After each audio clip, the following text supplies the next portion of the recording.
yewe sinabona aho mbarega mwanyica isoko muranshakira umugabo ntabwo byanze rwose kubera ko ngomba kubyara nanjye nkororoka umuntu arahari umuntu se isoko mwirwa munyicira se umuntu ariye mwayaho ibintu bye nkubitse abantu uretse gato abanyamakuru urumva abantu benshi ikintu bataba bashaka kumva kuri Kate Bashabe ni ukumva ngo umukobwa nk'uriya w'imyaka nk'iriya aba mu nzu nk'iriya ihenze, agenda mu modoka nk'iriya ihenze, abasha kwitegera indege akajya mu Bwongereza muri stade nka ziriya tuzi zihenze akajya kureba umupira. Donc nkatwe abanyarwanda tuba twumva ari umuntu utabasha kubyafodinga dukurikije imyaka ye. Kate Bashabe ku bantu bamukunda, Kate wanyu mwishimira kuri bamwe ntabwo ari itegeko gukurwa na bose murabizi, aje mu gahinda kenshi aho havuzwe yuko ngo yambitse imbwa impeta, nyamara mu by'ukuri sinzi uko ibyo bintu byabayeho, we icyo yavugaga ni uko akunda imbwa ye bamaranye imyaka 9.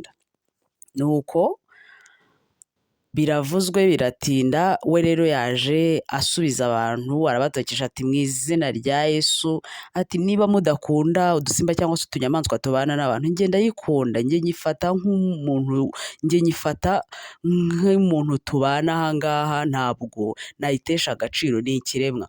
Abantu benshi rero uyu mukobwa bakunda kumwataka kandi we murabizi ko uyu mukobwa ari classe by the way, niba mubizi neza ntushobora kumubona muri social media yasubizanyije n'umuntu, ntushobora kumubona yaje guhangana n'umuntu, ari classe kugeza ku kigero cy'uko na ba bakobwa mwita ngo niba ba Kigali boss babes na ba bandi bita ngo ba misara ba misano ngo batinywa ngo batajya bavugwa, abo bakobwa abarenzo ntabwo ari ku rwego rwabo, kuko ntushobora kumubona yaje mu bintu byo kwiyimihanda, kandi ntabwo byamunaniye, ari mu bakobwa ntekereza ko 5 muri Kigali cyangwa se muri iki gihugu bakunzwe cyane. Urumva ko ibintu byiwe abigira biba mu ibanga cyane. Rero ikiriho cyo nuko uyu mukobwa ni umukobwa w'umukire, ku batamuzi ni umushabitsi nk'uko yitwa Catherine Bashabe, afite inzu zicuruza imyenda, mbese ni umushoramari ku bamuzi. Rero ku batamuzi yavutse 1990, akaba yarabaye Miss cyangwa se Nyampinga wa MTN mu bihumbi 2010 ndatekereza niba ntibeshye, mu bihumbi 2012 aba Miss Nyarugenge niba atari Miss Kigali. Urumva ko rero ntabwo ari umukobwa w'ibigwi biri aho ngaho biciriritse.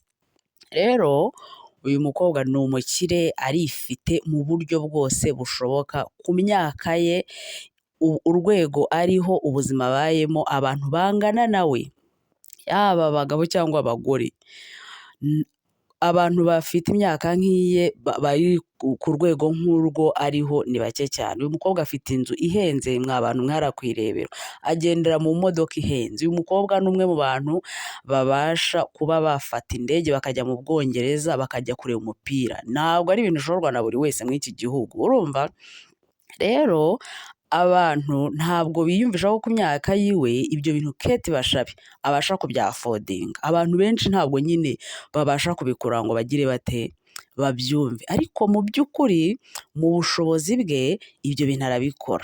Rero twebwe abanyarwanda cyangwa se abanyafurika, sinzi niba no mu bindi bihugu bya Afurika ariko biba bimeze, ntabwo tubasha kubyumva. Rero akaba umuntu w'umuhanga cyane, ntushobora kumubona yaje gusubizanya n'abantu, ntushobora kumubona yahanganye n'abantu, ni gake cyane ushobora kumwumva, nako njye ndumva nta n'ibyo nzi. Rero kwifata umuntu agahimbira umuntu inkuru, hari umuntu uba utazi kuza gusubizanya n'abantu, ufashe inkuru uraje uramuhimbiye ushyize aho ngaho. Ikintu cyamubabaje kindi, kugira ngo aze gukora inkuru abivugeho, abantu bamututse pe, baramwiha bavuga buryo ki ubuzima abayemo abukomora ahandi hantu mu bindi bintu abantu benshi baba bakeka yenda bidasobanutse, baramwiha bavuga ibintu byinshi, ariko mu by'ukuri buriya niba umuntu utamuzi, ntaho muziranye, yabayeho mu buzima ntimuturanye, ntaho mwamenyanye, ukaza ukamuhimbira inkuru. Mwa bantu nk'ibyo bavuga abantu bari kumuhimbira ngo akora, niba wumva bishoboka ku bukene bwawe, ku nzara yawe, uburyo cy'ubutindi bwawe wumva bumeze, nawe izo nzira uzazice. Niba byaramushobokeye nawe bizagira bite, bizagushobokera. Apana kuza ngo wihe umuntu umutuke. Turabizi ubutunzi ufite wabukomoye aha n'aha, ubutunzi ufite wabukomoye aha n'aha, kugeza ku kigero cy'uko ushinja umuntu uburaya. Ntabwo yaryamanye n'umubyeyi wawe, ntiyaryamanye na musaza wawe, nta anko wawe baryamanye, nta muntu n'uyu n'umwe wari wakubwira yuko baryamanye. Nyamara wowe uri aho urakennye, ufite ikibazo cy'ubukene, nyamara nawe ibyo ngibyo uri gushinja umuntu kuko byamuhiriye nawe byaguhira. Wowe kuki utagenda ngo ubikore? Ubu urakijwe cyane ku buryo wakemera gukena kandi ufite izindi nzira nawe zakora, nko kubona mugenzi wawe w'umukobwa yiteje imbere aziciyemo, kandi nawe bishoboka ko wazicamo nawe ugashayininga. Nawe turabizi neza uko byakunda. Urumva, abasore b'abapfubuzi babaho, n'abakobwa b'indaya babaho. Ntabwo bari kuri side y'abakobwa gusa, izo ngeri zose zirahari. Ariko wihaye umuntu uramututse, buriya igihe kigeze kugera baramwe bavuga yuko ngo ari mu rukundo nande na Sadio Mane. Urumva, ibintu biratinda biravugwa, ariko ahakana yuko uyu musore ntaho baziranye, avuga ko agiye kureba umupira nk'abandi, nta bindi rwose biri aho bidasanzwe. No kuba yamufana ni ibintu bigize bite, bisanzwe. Niba munabizi neza, uyu musore yagize ate, yarashatse. Ariko inkuru zaraje zirashyuha zivuga yuko ngo ari mu rukundo n'uyu musore, ntawe yabibwiye, ntawe yabiganirije. Ariko aribaza ati, ahubwo ko mwanyiciye isoko, mwebwe muzashaka umugabo aze anshake, kuko abanyamakuru nimwe mwagize mute, nimwe mwagize uruhare mu kunyicira isoko. Mu kunyicira isoko bituma abasore bagira bate, bantinya. Abanyarwanda mutuma bantinya, kandi njyewe ndi umuntu usanzwe nk'abandi. Rero uyu mukobwa ni umushabitsi, ni umukobwa w'umukozi, ni umukobwa witeje imbere.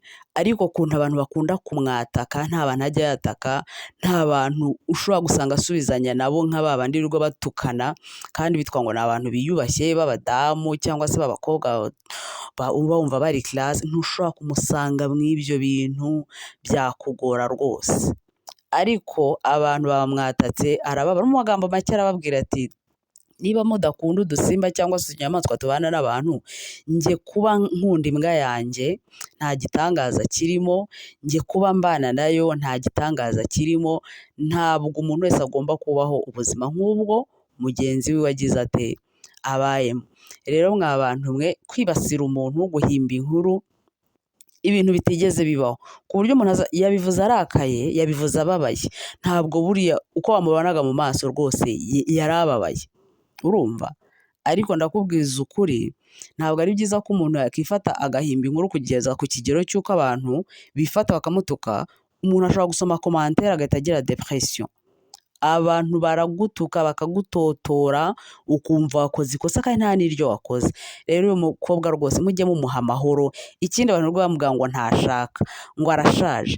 Iyo ashaje ni wowe birya, kuba yasaza ni wowe bigiraho uruhare, ntiwamubyaye, nta nubwo uri mu buzima bwe, ntacyo mupfana. Ibyo kuza muvuga ngo arashaje, ni ubuzima bwe, ntabwo ari ubwo. Wowe rwana n'ubuzima bwawe, rwana no kubona ibyo urya, rwana n'iterambere ryawe, umureke, kuko ntabwo umurusha iki, ntabwo wowe wamugirira impuhwe kuruta uko we agira ate, azigirira. Urumva, sintekereza ko yabuze umugabo umushaka, ariko ubuzima bwe ni ubuzima bwe, nibwo yahisemo. Ntabwo twari tugomba kwinjira mu buzima bwe ngo tumubwire ngo urashaje, tumubwire ngo urabona, ngo dore aho yahereye iki. Ntabwo uzi plan y'ubuzima bwe, ntabwo uzi uko yifuza ko ubuzima bwe buzagenda. Ariko dufashe umuntu turamwatatse, urashaje shaka, ugira gute, amafaranga uyakura he, ese kuki utuye muri iyi nzu, kuki ugenda mu imodoka, kuki ubasha kwafodinga indege. Ibyo biturebaho iki? Ko tugomba kureba ibitureba bitwinjiza amafaranga. Kuvuga ngo Kate arashaje, kuvuga ngo Kate kuki aba mu iyi nzu, ibyo biturebaho iki? Ni ubuzima bwe, nawe kora ubwawe, utera imbere, umuha amahoro, asheninge. Ni igeno ryiwe, ntabwo abantu bose bagomba kubaho kimwe. Nawe igihe cyawe nikigera uzasheninga, ariko utibasiye umuntu ngo